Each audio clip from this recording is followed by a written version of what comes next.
You are all persons of interest in this case. Someone's trying to frame this. This is gonna be fine.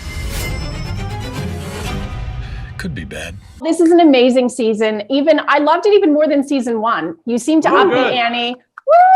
Woo! I loved it so much. This could be a very off-the-wall question. However, there is a wonderful use of a parrot this season. There's some great scenes between your characters and a parrot. If said parrot was to follow the three of you around as you're workshopping behind the scenes on set for the entire season, what do you think it would repeat back to you at the end of the season? Shut up. No, I think I have no idea actually. Probably the same jokes that we tell all the time. Yeah, it would depend on who, if it was following Steve, it'd be going, no more art talk, no more art, no more banjo. I would get Marty's not that funny. He's not that funny. Got it. I love it. One of the lines, the one-liners in the show are so incredible. I always write down one-liners after watching an episode so that I don't forget them. And one of my favorite ones this season is when Selena's character, you're in the elevator with Martin's character, and he says something to her about something that happened in his past. I think somebody he hooked up with, and she says, that's a lie. And he says, you get me. You really get me, don't you?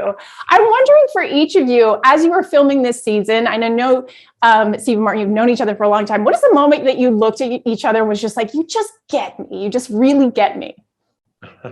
I've never had that with Steve, but Selena. When did you? I think I got you when I was poking a little dig at you, and you said, I've taught you well. That's right. I always say, you really don't get me, do you?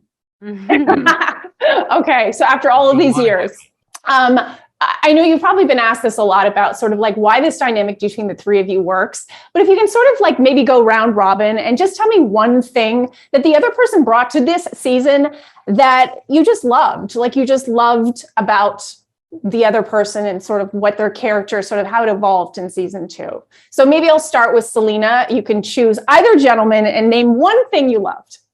Well, I love Steve's earnestness. I think it's very sweet. And I love the wackiness that ensues with this one. Oh, I love that. Yeah. It's a hard act to follow.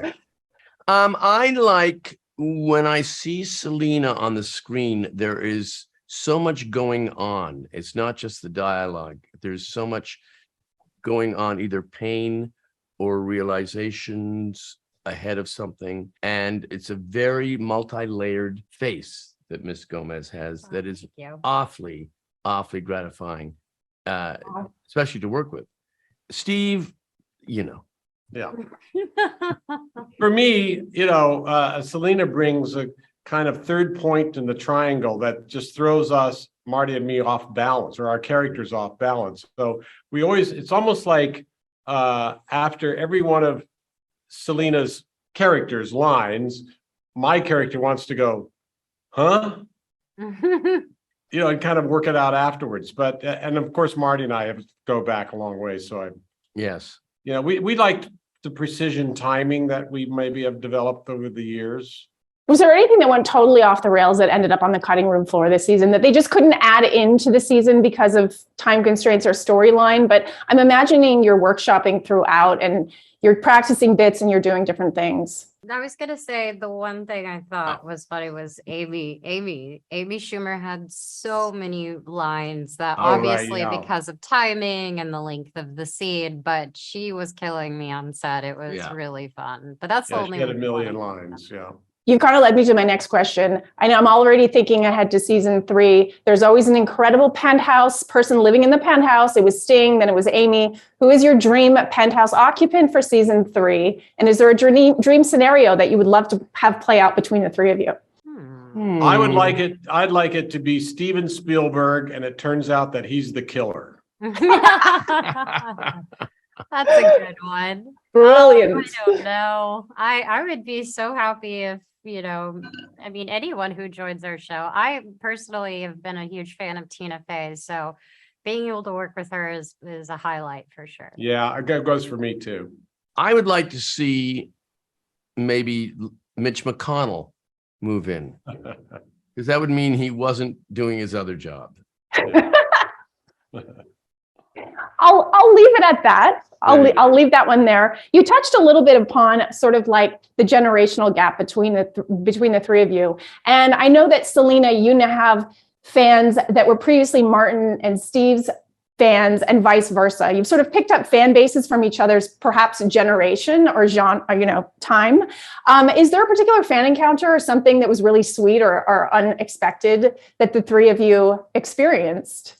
Well, I don't know if I've never told Steve this, but one of my best friends watched some of the show with me and she started crying because she was like, I just feel like he's so precious and he's so kind. And I just thought it was really darling to hear. And then one time I was at a restaurant and an older gentleman came up to me and he was just so sweet. And I didn't know what he was going to say. Honestly, I didn't think he even knew who I was, but he was just like, you are wonderful in that one show with Steve Martin and Martin Short. And I'm like, thank you so much. And it was just really sweet. And either of you gentlemen, anything from perhaps a younger demo or younger crowd? Well, we had Steven Spielberg come and hang out in the set because he's a fan of the show. That was kind of cool. Yeah. Wow. Not quite the younger crowd, but I think The younger crowd. we say, Marty and I both say we want a generation gap. We don't want to be 25 and have all those sensibilities. And it sort of makes when there is a generation gap, it makes life more interesting. Absolutely. No, that's what I think that's the brilliance of the show is the dynamic between the three of you, not telling you anything you don't already know.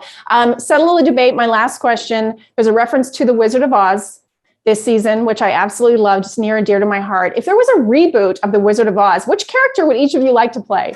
Well, obviously Dorothy. Yeah, I'm gonna go. I didn't know if you were going to go against type, Selena, and pick something else. Or what's her name? Glinda. Billy, her name is Billy Burke. Come out, wherever you are. I would say, I'm going to go with the Scarecrow.